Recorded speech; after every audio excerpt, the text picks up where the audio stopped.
Another big weekend in the summer, huge action coast to coast. I want to remind all of you about the DRF AI tool if you're playing the races this weekend at Saratoga or maybe over at Del Mar, maybe at Colonial, Woodbine. You needed a little help? Chat.drf.com. Ask it some questions. Let us know. Give us some feedback. It's new. Some things, there are some bugs. If there's something that you figured that didn't sound right or help you, but this can save you a lot of time. Barry, as my good friend Barry Spears joins me, Gino Picola here to preview some Colonial Downs. Before we get into Colonial, talking about the DRF AI, one of the things that I'm starting to do, Barry, is like take some of these AI classes, like figure out ways to use AI. So you're kind of figuring out the best way to use the search engine. But for myself, particularly as a handicapper, I'm generally looking for prices. So in a really simple way, I have done a few times said, hey, in the late pick 4 at Del Mar, can you find me some 10-1 shots and above that are possible winners? And they'll give me like 2 in each race. And I might not use all those horses, but they're always a horse or 2 that wasn't on my radar. I take another look at, and that's the kind of thing that this can help you with. It's a tool that will really save you time. Oh yeah, it's really cool because you can ask it the simplest thing and get an answer, or ask it of something a little bit more complicated. And you can kind of tell, at least at this point, it's not completely quote unquote broken in yet. But the more you ask and the more you interact with the tool, the better it's going to get. I can't wait till it's like, ramped up to its fullest. That way you can probably throw in some quick statistic questions or anything. I mean, it's so fun to use, and there is an art to it as far as asking it questions. So once you kind of get through that part of things, the tool can be really, really useful. Yep, chat.drf.com. In the next couple months around Breeders' Cup time, should be really nice and helpful. So give it a look. Totally free all throughout the Saratoga meet right now. Chat.drf.com. Barry, normally in the summer, a lot of focus on Saratoga, a lot of focus on Del Mar. But if you're just focused on those tracks, you forget that, oh yeah, Monmouth has some big weekends and, big races sometimes. And Woodbine will have some really big weekends with some big races. How about Colonial joining the party here? Ellis Park, they have a really big Sunday, and their racing product has improved a ton over the last couple years. So it's not just the Del Mar and Saratoga show anymore. And this weekend, you and I are going to focus on an all stakes pick 5 at Colonial Downs. They have some really good stakes action out there.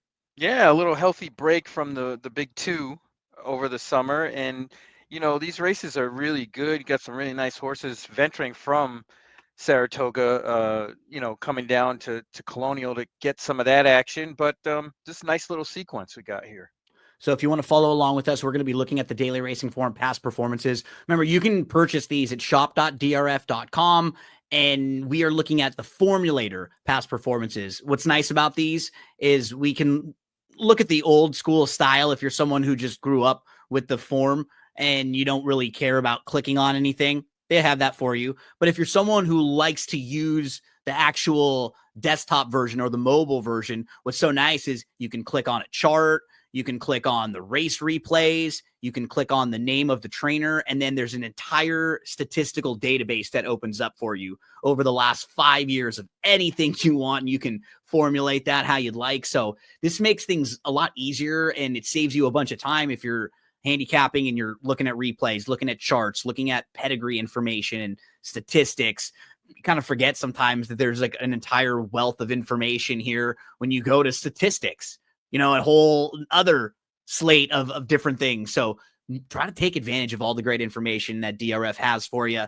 Barry, we kick things off with one of your favorite type races. It's a turf sprint, $150,000 up for grabs in this stakes race. And this will kick off that all stakes pick 5 that has a couple graded stakes races in it and ends with the Arlington Million. So as a lot of the times, these turf sprints are really wide open. You can go in different directions. A horse that I thought is interesting, even off a bit of a break for a sharp barn, banned on a run for the Clement barn. This horse most recently didn't have the best of trips, but was facing a really good group and a nice horse in Pipsy. I think that one will take some money. Right next door, you've got Crown Imperial, who's going to take some support. Down towards the inside, Miss Gambellini. She's 3-1 on the morning line. She's in very nice form. She's quick. She can sit off a little bit. There's a lot of horses at the price, like between that 3 and 10-1 in here. So it does maybe feel like it's going to be spread out a little bit. Who are some of the horses on your radar? I looked this race up and down a few times and trying to get Miss Gambellini beat, and I really couldn't. Only because she has the right kind of running style, and this pace doesn't seem like it's going to be all that fast. I mean, you got BG Warrior who's kind of forced to go, and you have Girl of My Dreams, who's a big long shot in here, that'll go. And I'm not sure that that Cart Girl Sam will want to go. No. Um, but the intriguing the 9, right? That's the intriguing horse to me, because she's actually at a huge price, at least an under kind of horse in here to me. She's 20-1. I don't know if she's quite good enough, but she is really quick. She's drawn towards the outside, and I agree with you that there's not that much early speed in here. A couple, like not for this type of a race, not the 5 or 6 horses that seem like they're all pretty quick and want to line up. Right, exactly. Usually what we get in these kind of races. But Basarati is kind of interesting. Maybe the speed of the speed. Yep. And I just think that it just sets up so well for Mrs. Gambellini, because she has enough speed and finish to get in front of the closers and outfinish them before they even get in the picture. So I think she's going to be tough. I thought Cart Girl Sam is interesting here, especially if they're not going to try to go on the engine and sit off it a little bit, like they did in the last race. And the other one is the 7 A la Breve. That's another one that I think is just kind of like Cart Girl Sam's, is getting better. This horse is getting better. I know this horse is a 5-year-old, but still, the buyer speed figures have been improving, and I think the idea with A la Breve is the trip. If this horse can get a trip and things kind of fall apart up front, that's the one that's going to be running late. Hit a little on some of the horses that you mentioned. Miss Gambellini is just solid, just such a solid fit. The only race that she was not in the top 2 was in that Kentucky Downs race, going 6.5 on the turf, and that's way different. It's totally different complexion. Don't even worry about that at all. Just put a line right through. Not even like she ran poorly that day. She's only beat a couple lengths, but 6.5 at Kentucky Downs is too far for her. This 5.5 range is much better. Solid effort last time out. It was just a small field. She was down on the inside. She was just behind. She got an opening. She was just second best. It was fine. She was behind Great Venezuela, who actually just ran second next time out in a turf stakes race at Monmouth Park, I believe. Yeah, so it was in that behind Love Appeals. So behind a sharp horse, no issues with that whatsoever. I think Miss Gambellini is a player in here. And then you were talking about the 8 as well, Cart Girl Sam, and I think she fits really, really well. It's so nice to see that she can sit off the pace a little bit. She's done it a couple times, but when you go through her form, it all really makes sense too. You can see she was off from August of 2024 to May of 2025, showed up in the May race, a little bit of a slow start. She had a wide draw that day. She needed the race. Then she comes back in her next start a month later, and she runs much better. She takes a big step forward. She finishes 3rd. She shows that good speed. Then on June the 29th, it's a little different. She shows that she can show speed, but then sit off the pace a little bit. She was 3rd, 2 lengths off. She made a 3-wide bid early in the stretch. It was just a good performance. So I have both of those horses you mentioned were absolutely in the mix for me. The one that I will also include is the 4, Band on a Run, who just, if you just put a line through that last start, because it was a really strong race when you look at it. Pipsy was the winner.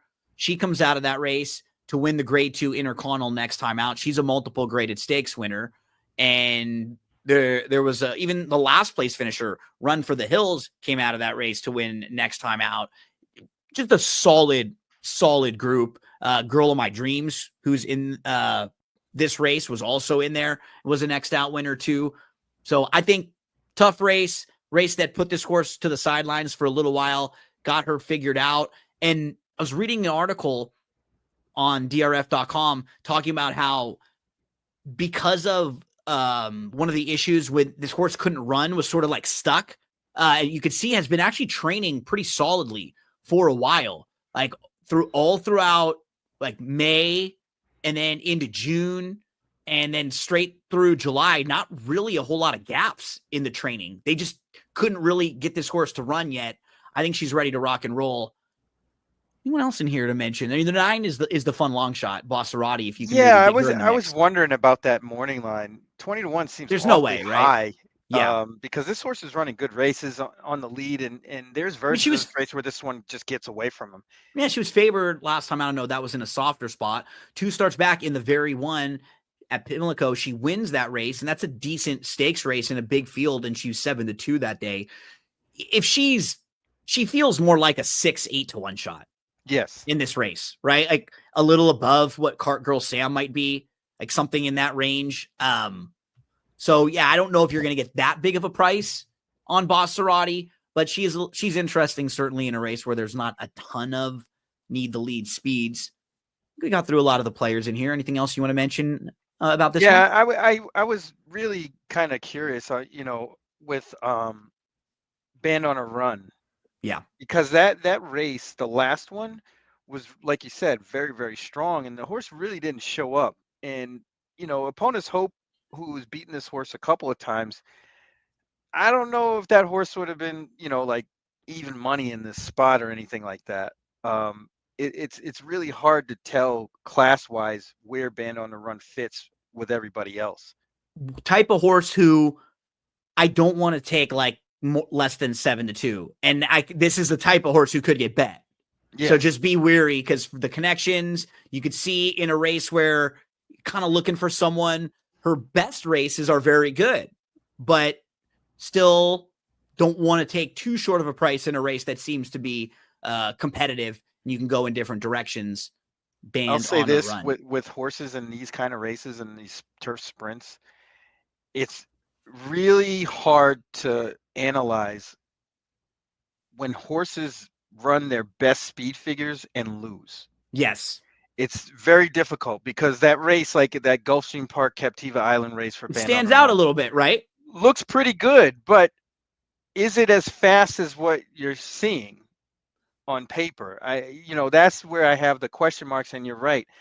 Anything under 7-2 would be unacceptable, at least for me. Me too. Yeah. Play a horse like that.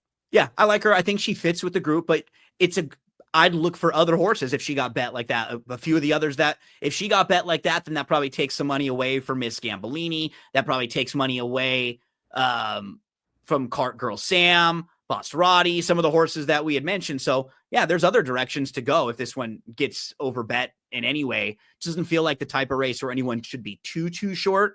Barry started with Miss Gambolini.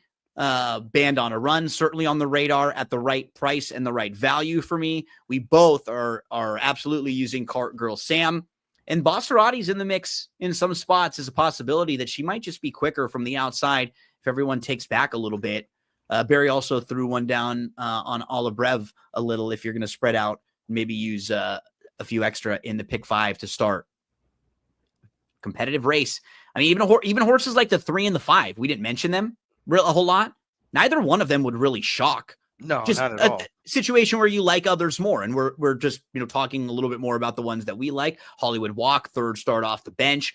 Obviously, a horse who likes Colonial and who likes this 5.5 trip, but needs a little bit of pace to run at. Not quite sure if they're going to be flying up front. So good luck in race number 7, kicking off that all stakes pick 5 at Colonial. We move to race number 8. So we started out with the fillies and mares sprinting. These are the boys, 3-year-olds and up, sprinting 5.5 on the turf. Witty is a fun closer in races like this. If they go quick enough, he can get the trip like he did 2 starts back at Pimlico. If they go fast early, he'll come flying. He's capable of some big races. He was 2nd in this race last year. Ran into a really sharp horse in the Harvey Pack. Bring the Ban home. this guy has put together some huge races back to back, and he can fly. So if you see him and horses behind him in the running lines, don't really hold it against them all too much, because he just outruns horses and makes it really tough for anyone to even close into those paces. Other horses in here, No Balls just ran on August the 3rd. So very unlikely he's not going to run back 6 days later. So he's going to be out of this one. Also Bear River, he just ran on, and he won at a big Last price, weekend, 17 right. to 1. Yeah, he beat Coppola. You and I were texting about that. Coppola had the lead at the top of the lane, and he just got a little weary late. So these horses, you can see in their running lines, they were entered, and some of them ran last week at Ellis. So Coppola, I'm expecting that he's coming out of the race. I'm expecting that Bear River is coming out of the race. I'm expecting that the Thor, No Balls, also coming out of the race. So you take them out, Barry. I think that does take out some of the speed, because Coppola has big speed. No Balls is kind of versatile. He can show speed or sit. Who are some of the horses who are on your radar here? Yeah, with those defections, it really lifts up 2 horses for me. The 5, Izzy Vungu Vungu, Yep. and the 6, Step Forward. Both of those horses should probably be forwardly placed. I don't think they're going to be on the lead, but they're going to be right there. And if one of them inherits the lead, it might be over, because it really would be slow.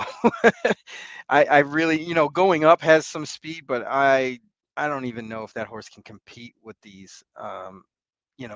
It's real tough to see anybody other than those 2. Maybe Nothing Better on the way outside. I'm going to use that one just in case too. Nothing Better, just with the speed. But I like with these 2. And what's funny, kind of, we'll start with Izzy Vunga Vunga, who you were hitting on. I remember watching. I was on FanDuel that day, because this was on Haskell Day, and Andy Bean Cohn was out there with Dave, because I just had interviewed her like the day before. So I was like, "Oh, look, Andy there." I just talked to her, and she was mentioning how she didn't think this horse looked that great in the paddock, Izzy Vunga Vunga. And he took a lot of money that day. And it was interesting, because he was sitting in a pretty good spot, and then he was just flat. And it was his first start back from Maidan, from Dubai. A lot of times when horses are traveling like that and they make trips like that, it takes a race or 2 to kind of shake some of the rust off, especially when it's not that long of a layoff. He was there in April, just a couple of months off. I just feel like he's going to be a lot better second time, and he's going to be a much better price, and he's certainly capable of winning this race with the right, with the right type of trip. And he should be maybe just in that next group behind the leaders, maybe 3rd, 4th, 5th, right in that range. Yeah, and he didn't get the greatest of trips either on July 19th. He was wide. He was a little wide, and China had to swing it around, and just wasn't good enough. He probably needed the race. He looked like a horse and ran like a horse that needed the race. So I'm expecting, just like you, him to step up again and run those same kind of figures that he did at Tampa, Del Mar, and Colonial last year. The affinity for Colonial does pique my interest a lot more. But this is a really interesting race, a lot more interesting than the 7th. Yeah.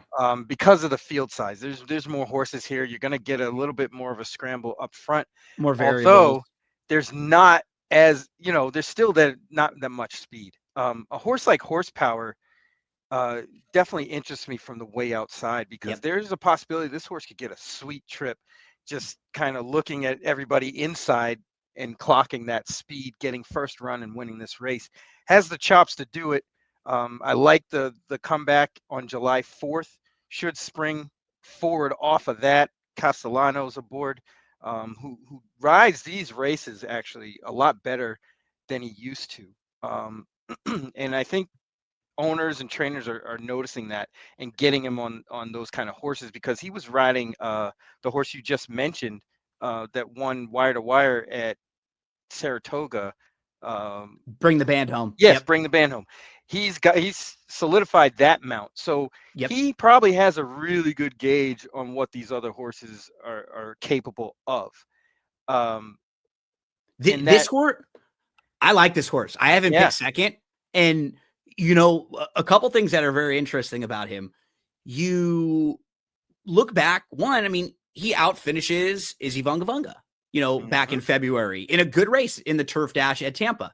That's a good effort. Coming out of that race, he wins a solid 5 furlong race at Gulfstream Park, earns a 94 Beyer speed figure. Then on May the 3rd, he's in the elusive quality. And this race with these horses, so these are like the graded stakes horses on the New York circuit. Alagon, Senbei, 26 Black, they just ran the other day behind Bring the Band Home. They're all like those horses that aren't quite as good as him because he's really fast, but these are the horses over the last couple of years who are generally in those grade 3 turf sprints that you'll see. And these horses are a little bit classier than the ones at Colonial on Saturday, just overall. And this race was not easy, and it was pretty good from horsepower. So he's the 2. In fact, he in the same race with Nothing Better, who we were just talking about as a player. You can look at the both of them. So watch the 1 and the 2 in here. He takes like a little stumble right after the start, and then he's back. It's not the stumble as much that concern me, because he's able to sit in a fine spot right here. He's down on the inside, the 2. Nothing Better gets the lead, and so he is definitely quick and maybe a horse who you want to throw in as a pace possibility. But now the 2 is going to run into some traffic. He just has nowhere to go. Everything stops right in front of him. And, this is a race where he's 13-1. He's facing tough company, and he's trying to go right now. And he just can't go anywhere because he's pinned to the outside and he has traffic in front of him inside. And I don't know if he's going to win or anything like that, but he ends up finishing 7th in this race, Barry, and he's only beaten 2. Look at him right here. Where's he supposed to go? Yeah, he never got a chance to run. Never got a chance to run.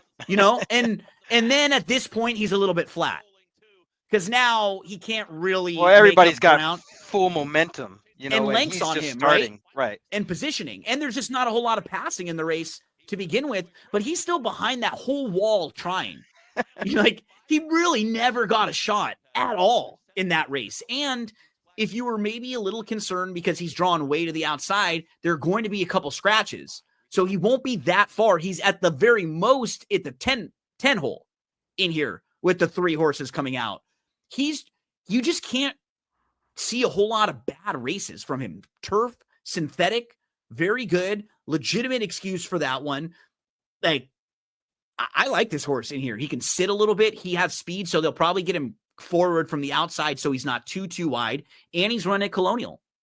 Yeah, I mean, he checks all the boxes for me. I think him and the 5 are really the top 2 of where I would be in this race. But man, this is an interesting race, and I want to like a horse like Whitty, but they need the setup. And yeah, I'm it not needs sure to be they're perfect. Get it. Yeah, and it's like with Whitty, a lot of the times you can tell the races where there's a lot of speed, and it's like, oh, this is a Whitty race.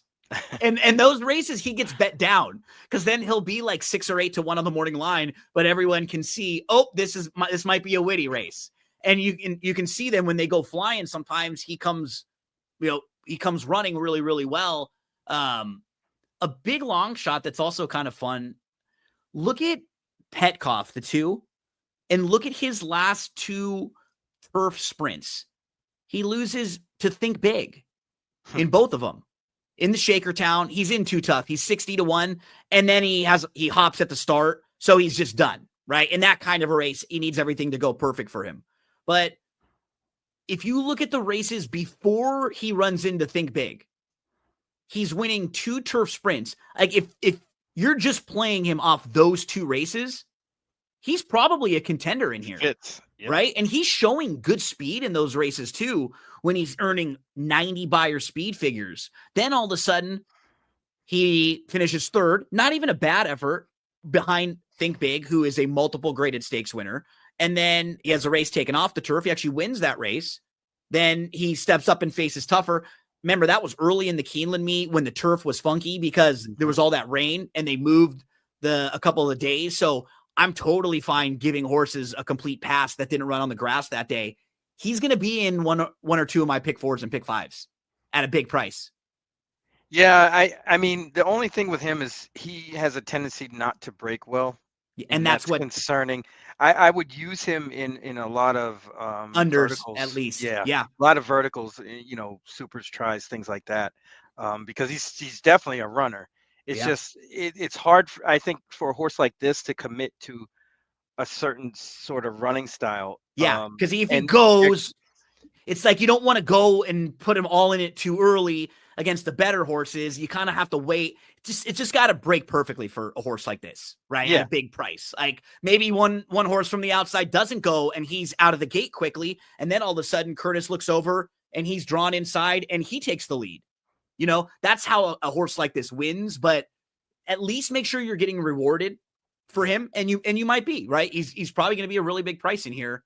A fun turf sprint where you can just talk yourself into a lot of different horses like we were doing moving through this field. Let's get to 3 consecutive graded stakes races. So the 9th race, Barry, it's the Secretariat. How cool is this? This race was named for the GOAT, for Secretariat. In 1973, he wins the Triple Crown. And then after that, tracks are trying to lure him to come run because they know he's going to draw a big crowd. It's going to help. So Arlington creates a race for him, the Arlington Invitational. And 3 weeks after winning the Triple Crown, he goes over and runs at Arlington on the turf and wins. It's just amazing to think about how times have changed and Secretariat just drawing huge crowds. I think following that, he actually stepped up and faced older horses, and I think he lost wasn't the next he? one after this. I think, I but he thought he went to Woodbine and ran on the turf too and won there. Yeah, he all like so cool when you see what these horses were like. Yep, Triple Crown, and then end of June he was running again because this race I think at that point was run at the end of June. So literally 3 weeks after he wins the Triple Crown, he's like over to Arlington running on the turf. So cool. We have a couple big races in a row coming up now. 3 graded stakes races. I remember watching these growing up, the Arlington versions of all of these races, man. And we would see some good horses through the year win these races. And man, the Secretariat for the GOAT. Where do we start in here, Barry? Who are some of the horses that are on your radar for this one? Yeah, this is another one. This is kind of a doozy because of the fact that Dream On is kind of stuck on the outside. Yep. It makes the whole race a little bit different because I think this horse has just got the worst of it post position wise and will get the worst of it trip wise. Even because he's though, solid, he's classy, right, but he's not so much better than this group that he can maybe overcome a really, really wide trip and still win. He's just like a solid horse who is precocious, a little bit ahead of everybody, and they've placed him really well. Cassie has in some of these races that are maybe a cut below graded stakes races for the most part. He fits really well here, but he could get a wide trip, and some others are a little more intriguing at prices. yes, and namely the 4 Yeah, Simulate. That absolutely. horse looks like the quintessential Bill Mott horse on the rise. Up and comer. Training like it, getting the go-to rider in Junior Alvarado. The intent is definitely there for this horse to give his best effort and hopefully win this race at 8-1. I don't want this horse at 3-1. No. And he probably will be closer, like 5, I'm okay with. Once we, like you said, once we get to half and below, you worry a little bit about. He's going to go 3rd start of the form cycle, and everything about him makes sense. He didn't want to sprint in his debut, but look at his 3 races since they've stretched him out. He breaks his maiden at Saratoga, then he's off for 11 months. He comes back in June earlier this year. He runs a bang-up race off the bench. It was actually really solid, that June 14th race at Delaware Park. He was 8th of 10 early on. He was inside. He was traveling well. He got stuck in traffic, and he angled out. It was just a little bit too late, and he had a big gallop out. And it was like a harness race. Barry, we say this sometimes, right? He's flying at the end, and then on July 18th, they just put him in the race a lot earlier. He's just sitting in a perfect spot. He doesn't go to the lead or anything, but he's tracking, always traveling really well. And he won like a very nice horse. He was 16-1 that day because it was a pretty competitive race. So, I mean, everything makes sense for him. He's now going to go third start off the bench. And if he takes any step forward, he's going to be right. Tough to beat. If he just comes back and runs the same type of race, that's going to be pretty solid in here. Yeah, absolutely. And then the horse that he beat at Delaware, Antisocial. Yeah, that's another one that's kind of doing the same thing. It's just his buyer numbers aren't as gaudy, and it looks a little different, but they're actually kind of improving at the same rate. So I can see Antisocial turning the tables here, especially after that last race. It was nice. This is a really tough race because of the fact that Dream On's outside, and I don't know what kind of trip that horse is going to get. It's really hard to figure. Cairo Caper, the 7. I would hope they try to get in the race early, knowing that Dream On's on their outside, and kind of keep that one at bay. Wherever that horse goes, go with it and be in front of that horse.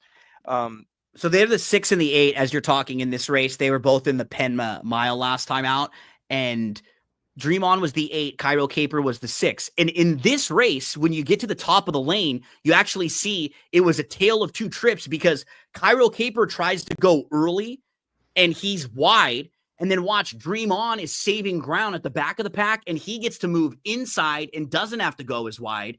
And that might have been the difference between, look at Cairo Caper get pushed out a little bit by the gray there, and Dream On's able to slip right through nicely.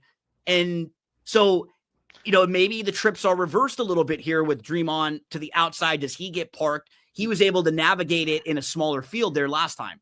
I'm just going to call that what it was.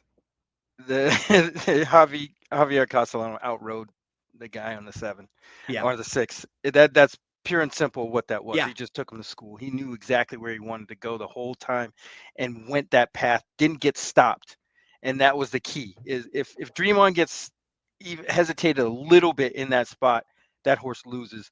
Javi got the right trip and made it count. But I don't think that horse can do that from the 8 spot this time, unless there's a couple of scratches and it's like a 5-horse field.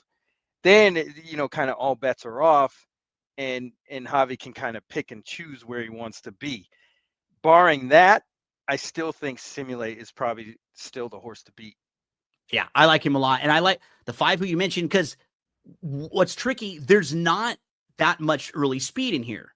Maui Strong can show early speed. It's not like he's a need the lead one-dimensional speed horse. He just showed speed last time out, and he looks like, down on the inside, one of the more natural speed horses, but it wouldn't be shocking if he was just sitting second or third. End of Romance was sitting close in a slower race last time out, but Simulate could be forward and shouldn't be far out of it. But same thing for Antisocial. That's why both the 4 and the 5, I think, are really live. They could just be in a nice spot in a race where they're probably not going to be flying all that much. Yeah, and a horse like Maui Strong might be forced to go to the lead again if they run here. I don't know. Because they didn't run today. They didn't run today, correct? Yeah, you and I were talking on Thursday, and both Maui Strong and Atagata scratched. So they'll likely be in this spot. I mean, if you're Maui Strong, it's not a bad spot, right? If you're 7-2 in a race, in a graded stakes race like this, you probably take your swing. He's just the type of horse who I bet when he's 18-1 and when he's 8-1, I wouldn't really bet as much when he's 7-2 as a horse to have to trust, right? Definitely not. And I think his hand's going to be forced again and do something he really doesn't want to do is go to the lead. I just have reservations about that horse wiring this field, or I just don't think he can do it. But yeah, this is a really interesting race from a trip standpoint, because the 1 fits with this group on class. Absolutely. But will he get the kind of trip? Look at the races that he's exiting. That American Turf at Churchill Downs, he was behind Zulu Kingdom, who comes out of the race to win the Manila. Nobody has to talk about the Hall of Fame. We can just not talk about that race. That wasn't it. Yeah. I have Zulu Kingdom in a fantasy league, and I'm like, are you kidding me? Are you serious? Test Score, who's in this race, comes back to win the Belmont Derby next out, grade 1, and then was a close-up third in the Saratoga Derby. Also in this field, you have Ironman Cal, who came back to finish second in the Oceanside. Really nice horse for Little Red Feather. You have Golden Afternoon, who comes out of this race to win the Tom Ridge, a $100,000 stakes race over at Presque Isle. You also have Megalodon, who goes up to Woodbine and wins a non-2 and then finishes third in the Marine. That was a loaded race. He's facing Magnitude a couple starts before that in the Risen Star when Magnitude freaks. And even the Jeff Ruby, he's behind horses that are just better. He's trying to get Kentucky Derby points at that, that part of the year. So I wonder if he's going to get enough pace to chase, but if they are going quick, he's going to come running. I think this horse is a little bit better going longer, but I think this whole field is really, this is going to be really weird. How it's like a mishmash, right? Yeah, like because kind of a field. I could see, because honestly, I liked Giacoso in the American Turf, and he didn't run that bad. No, he didn't. The 4 horses in front of him are good horses. They're nice horses. Grade 1 types. Yeah, they would all be one of the favorites in this race if they were in here.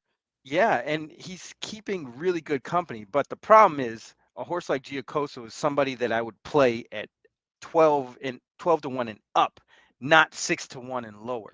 Because he just needs a lot to go his way. Exactly. But he could get in that range. Like if he ends up 10 to 1, he's going on my tickets. Let's say money comes in on Simulate, right? And instead of some money from him, and he floats up, right? And all of a sudden he's 10 or 12 and Simulate's cut in half. That's certainly enough.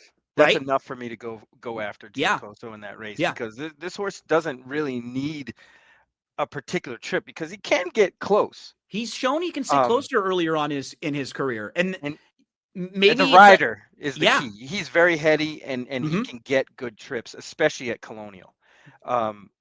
Whether he's ready on Saturday, off of that kind of layoff is another story, but he certainly is on the rise, like just almost like Simulate and Antisocial, a horse that's kind of coming into his own and just improving at the right time. Yep. And it doesn't look as overwhelming at first glance because he's improving while running in tough races against good company. So he's not got a bunch of just wins by his name, but you can see he's getting better, and he's just finishing behind nice horses who are like a little farther along than him at that time. So if he wasn't on your radar, take another look, and maybe you'll watch what the price is on him, and you can use him in some spots. Giacoso, that's the grade 2 Secretariat. Couple more graded stakes races to finish off this Colonial Pick 5 preview for Saturday. We move to the Beverly D. Not the biggest field in the world here, Barry, but I thought it was a pretty interesting group.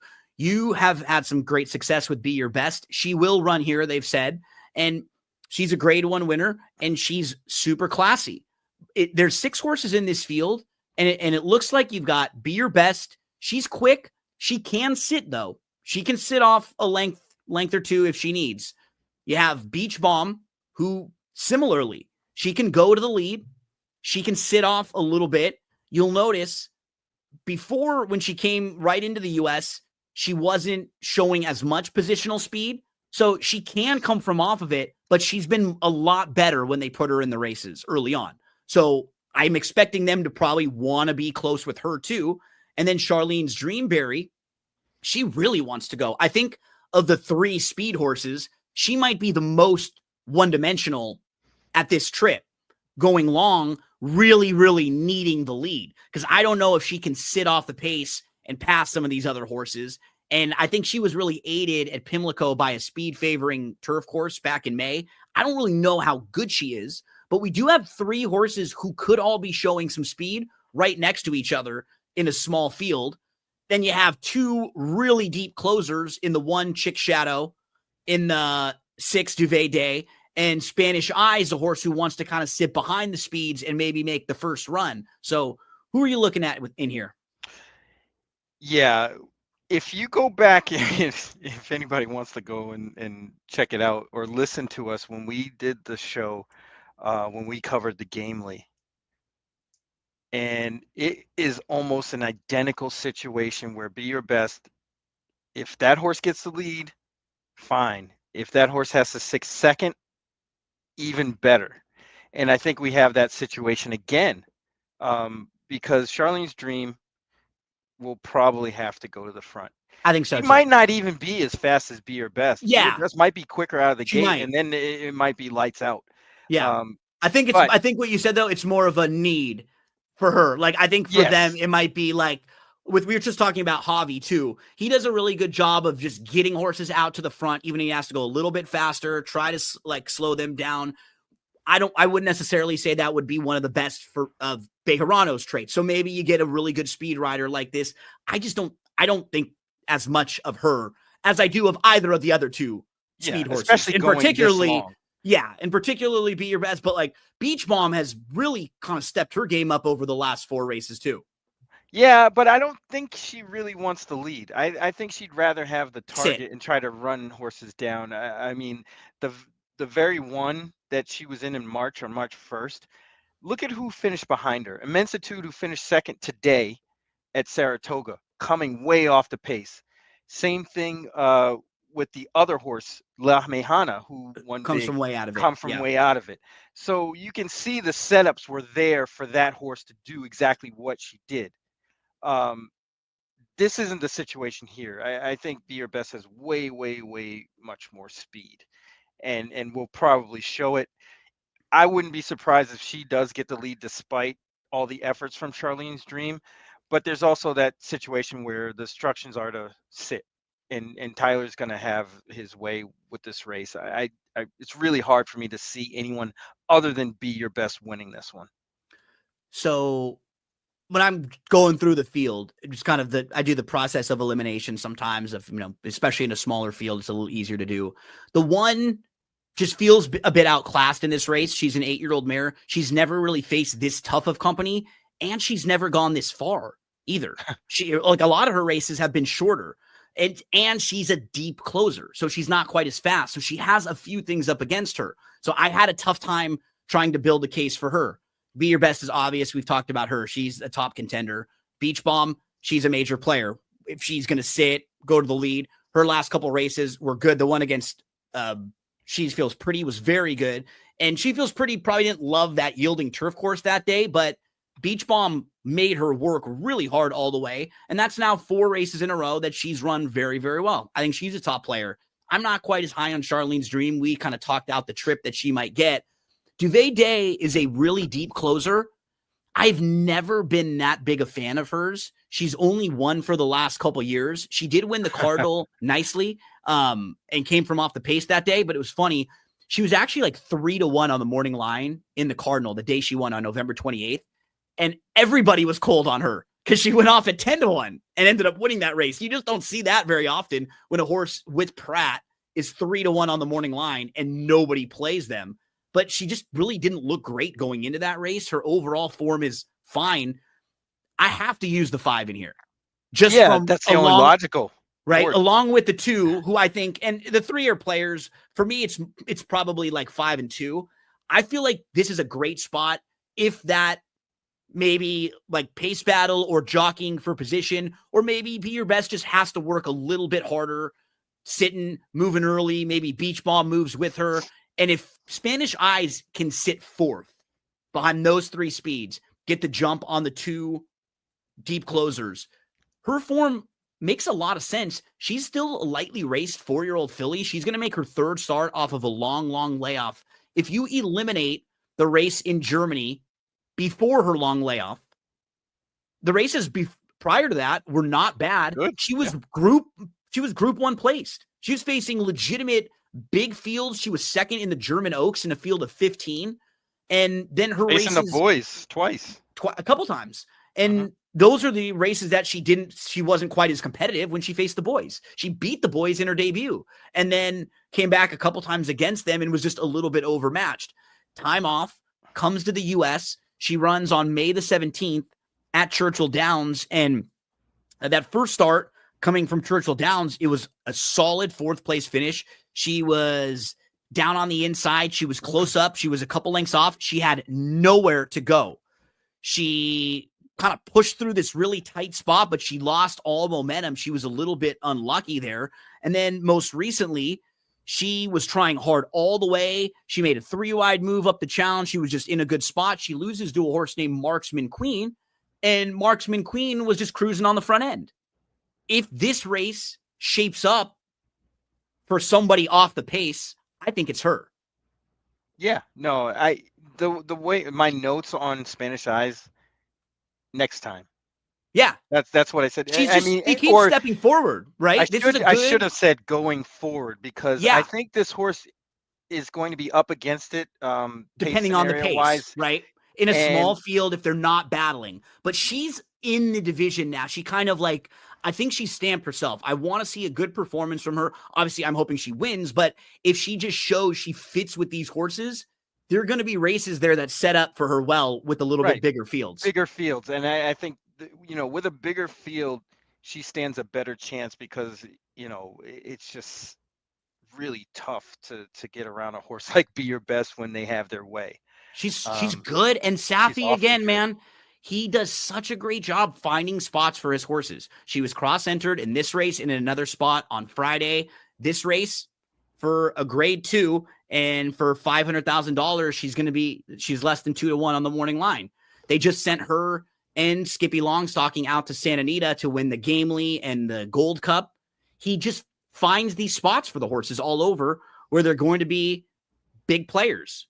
And she outran her odds a few times when Safi just took over training for her in the Long Island. You can see the Swanee River. Barry had her in the Pegasus at just under 8-1.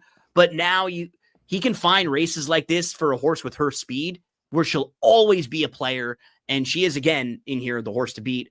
Be Your Best. It's funny you say that, because you can see from when Safi took over the training, they started getting this horse into the race, and Yep. that made all the difference in everything this horse has done ever since. Yep.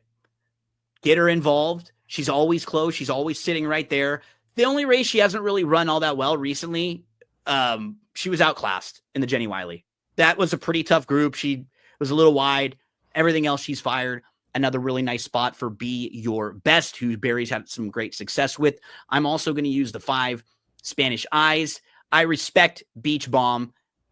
The other 3 are tough for me. Like, I don't think Charlene, I think the prices in this race are going to be much different too. Like, Beach Bomb feels like she should be the strong second choice, probably, right?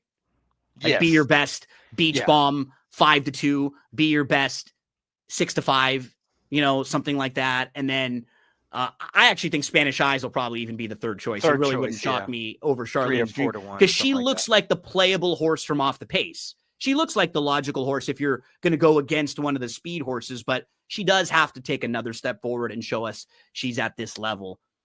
The Beverly D, race number 10 on Saturday at Colonial Downs. We finish up with race number 11, the Arlington Million. Barry, what did you guys take a look at this week with the notorious OTB? Chase is back from Alaska, right? He was all over the place. Yeah. Yeah, World Traveler. We were doing it up the last few weeks. But we went over the Sword Dancer card at Saratoga, which is a nice card as well. And then we're doing the Ellis Park Sunday card too. So we got some stuff going on. This is a really good, like, sort of sneaky under the radar weekend. There's a lot of good racing this weekend at different tracks too. I've been in another one of those stretches. I had from like November to like April, fantastic.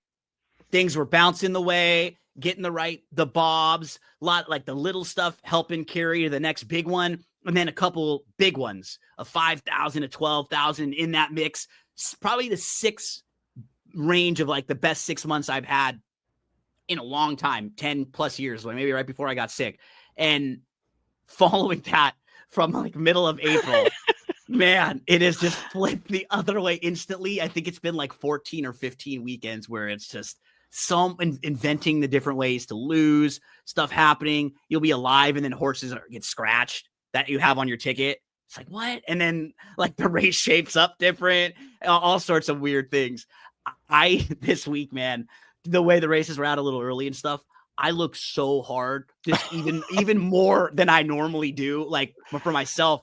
And at Del Mar, I was in every single workout, every single horse's replay. And I was just like, I'm gonna make this happen this weekend. I'm gonna make this happen at Saratoga, Del Mar, and at Colonial. Those three on Saturday. I'll be firing. And we're gonna be live, Barry, heading into the Arlington Million right here.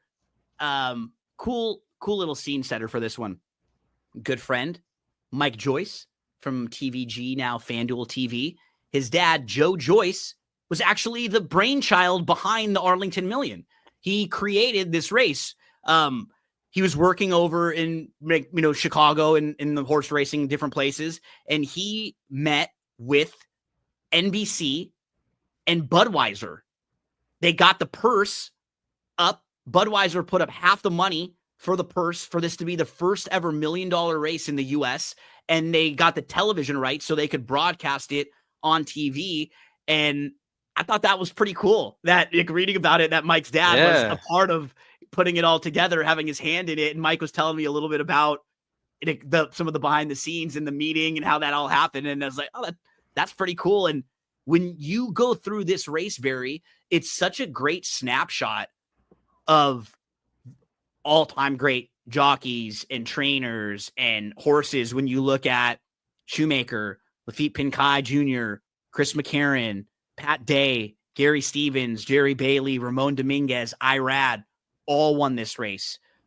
Trainers, Whittingham, D. Wayne Lucas, Bill Mott, Bobby Frankel, Aidan O'Brien, and into Chad Brown, Clement. And then the horses. John Henry won this race twice. The Tin Man. How about the other man, the Pizza Man? Gio Ponte, Little Mike. This has been a really big race through the years. And it's not quite as deep, big. It's not the same. But you do get a Kentucky Derby winner showing up in here just to give it a little bit of spark, trying turf for the first time.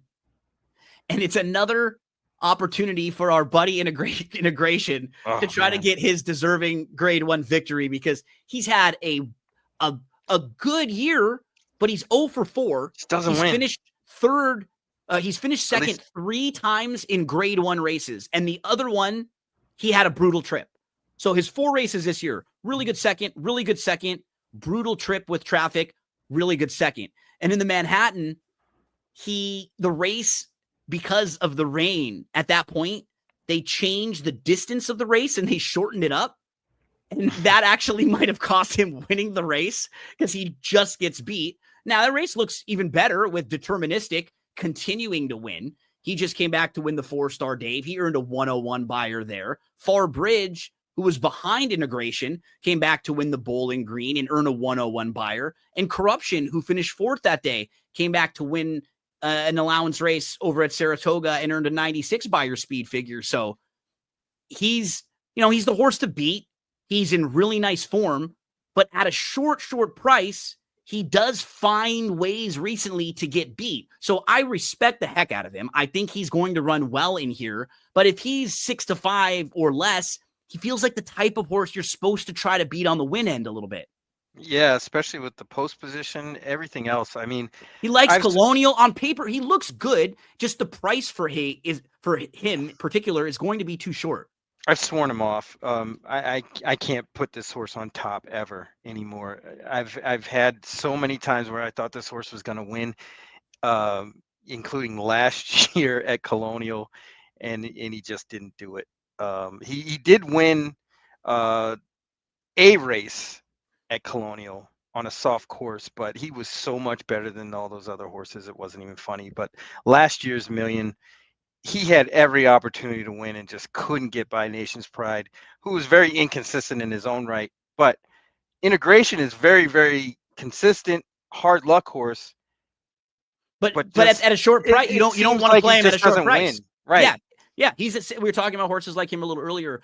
When he's 5 or 6 to 1, because he's lost a couple races or been a little bit unlucky, that's when you try to play him, because he's as good as some of the really good horses and he can beat them. He just, once they start stacking up, you wonder, does he not want to hit the holes as quick, right? Do you have to ride him a certain way? Like, so that you start asking yourself those questions. He's probably going to be in the money again. I'm not saying throw him completely out of your tries and stuff like that. But if you're looking for the horse to win or from a value-based standpoint, I think you'd want to use at least a couple others. But go ahead. I was going to say, the horse that really intrigues me is, and you're probably going to laugh at me and everybody's going to laugh at me, but it's the 4 Runaway Storm. Okay. Talk to us. Those last 2 races, the first one, May 19th, this horse got checked right out of the gate, had no shot whatsoever. Then July 5th was Indiana Derby Day. You could not pass on either surface, not on turf or dirt. Now you'll see that this horse got out to a big lead, and it was just that horse and Encino really the entire race. And this horse lost to a better horse, Encino, that day. But going against the grain a little bit and getting to a spot where you would think that the turf is going to play a lot more fair and no speed in this race. This horse is going to be out there winging it. I really don't think Time Song is really going to have much impact on this race at all, even if they run. I don't know. Sometimes the 2, 3, and 4 like have a little bit of speed, but the 4 is faster. If he gets out of the gate with the intention, he's faster than both the 2 and the 3. Yeah, and I think the intent is going to be to go to the lead. Now, what happens after that could be trouble, because if Runaway Storm gets hooked, then it clears the deck for Cairo to win this race easily. But those are the only 2 horses I like in this race. Cairo, the 5, and Runaway Storm. And what's hard for me even, and I respect Cairo, and I feel with Cairo, kind of similarly with Integration, in that Cairo wins 3 of his first 5 starts of his career. If you look through his full running lines to go back from the very beginning, wins 3 of his first 5. Since then, he's 0 for the last 16. But in 5 of his last 8, he's been group stakes placed. It's not like he's been running poorly, and he's been facing really nice horses. But I mean, he was 100-1 last time out when he ran third. When he ran third, he was 40-1 2 starts back in the Huxley. He'll make the 3rd start of his form cycle, so he should be set for a really nice race here. And this is a great spot for him, class-wise, because of these horses who are truly proven grade 1 type horses on the turf, it's only Integration. Yep. And we're saying he's not a horse that you can really trust all that much. So great spot for Cairo, even with the 0 for the last couple years and the 0 for the last 16. Now, it's funny. I have never, ever picked him before. I'm actually going to be using Dan this time. Because I will say, this is a great spot for him to try the turf. His dam won on the turf. She was 1 for 6. There's nothing overwhelming about the turf on the pedigree. It's fine. It's solid. If he can transfer the form from the dirt over, minus even a little bit, he doesn't have to go up on the grass. This isn't that strong of a race. And I do like that last year he wins the Derby. I was not really on him most of the year. He's actually put the best 3 races in his entire career together, 3 races in a row. When he was behind Saudi Crown, finished 2nd. The Blame was a solid race. And then he came back in the Stephen Foster. He didn't win. I think those 3 horses that finished in front of him are better than him. Yeah, they certainly Mindframe, are. Sierra Leone, and First Mission. I don't think he ran poorly. And he finished in front of Hit Show, who came back and won that amazing. The Dubai World Cup winner was at Mountaineer. Just went over at Mountaineer this year, Hit Show, winning the Governor's Cup there. So, well, could this be a race where he just sits his trip down on the inside and waits, and he is going to run into 2 classy horses in here, the 5 and the 8, who don't love to win. And he's kind of the opposite. he's a horse who sort of overachieves a little bit. Like he wins in some spots and he's probably done more than what his talent is overall when you end up looking at his resume when it's all said and done. So I can't remember many times even having used him in some of the exotics. I certainly never have picked him on top. I think it's an okay spot for him. And it's mainly kind of like what I was doing earlier with the process of elimination. Like I couldn't get to the 5 or the 8 on top. I think they're obviously logical. They're the 2 horses to beat. There's another 1 or 2 fun horses I can look at. Like you threw the 4 out there, Runaway Storm. Fort Washington, I think might be a little below this level, but it's not the strongest grade 1 in the world. Like Grand Sonata, I couldn't quite get there. And that's where I kind of ended up back to, gosh, if Dan runs similar to how he's been running on the dirt as of late, I think he's going to be right there. Give us some final thoughts in a bow on the Arlington Million here. I got 2 things about Mystic Dan. One, and this is going to sound strange, but I don't think this horse is a 1.25 mile horse, period. Yeah. No, that's won fair. At 1.25 miles in the Derby, and I think that will kind of cloud people's judgment. Yeah, but I don't think he wants to go this far. And probably then secondly, against turf 1.25 mile horses too, he probably has a little more punch going 1 1/8 or even a little shorter mile, right? Those types of races. And then the second thing, I haven't seen the turn of foot from him in order to beat top-notch turf horses. Not saying he doesn't have it because we haven't seen him on the turf, but I'm not going to gamble on that with him being 4 or 5 to 1. And I almost 100% agree with what you said. I think for him, it'll have to be get the couple length jump on those horses on like integration and outlast them. Yes. Yeah. Just be the trip horse. You let 1 or 2 of the speeds go. You sit behind them. You're sitting 4th. You get the jump on them and you're a fighter. You're going to try your best to fight and not let them go by you. I don't want to take shorter than what he is here. But I will say, generally the Derby and horses like him get bet a little bit. He hasn't got bet all that much since the Derby. Well, not as much as you'd expect, right? Because a lot of times it's just everybody knows. He hasn't been favored. He hasn't been favored since. Well, the Preakness, right? That was it. Yeah, the Preakness. Yeah, and he was only 5 to 2 that day. But nothing in the last, since he's been facing older horses at all, he's been fine prices. So he particularly hasn't taken that overwhelming money. I'm curious what it will be like for him on the turf. He'll be in the mix for me to try to close things out. Can integration get that elusive grade 1 win? He's been right there a few different times. You got a nice shipper who's been 0 for the last couple of years, but Cairo found a great spot to try to get back into the winner's circle, see if he can get a grade 1 victory here. Barry, buddy, good Saturday, man. We've got Colonial. We spent an hour talking about their pick 5. We've got Saratoga with really good racing. Del Mar's got really good racing. Don't forget about the contest over at ExpressBet, the Fun in the Sun tournament. You can play the first 5 races from Del Mar, last 5 from Saratoga. Final words, my friend, before we get out of here? Cash them all. Good luck, everyone. Thanks so much for hanging out with us.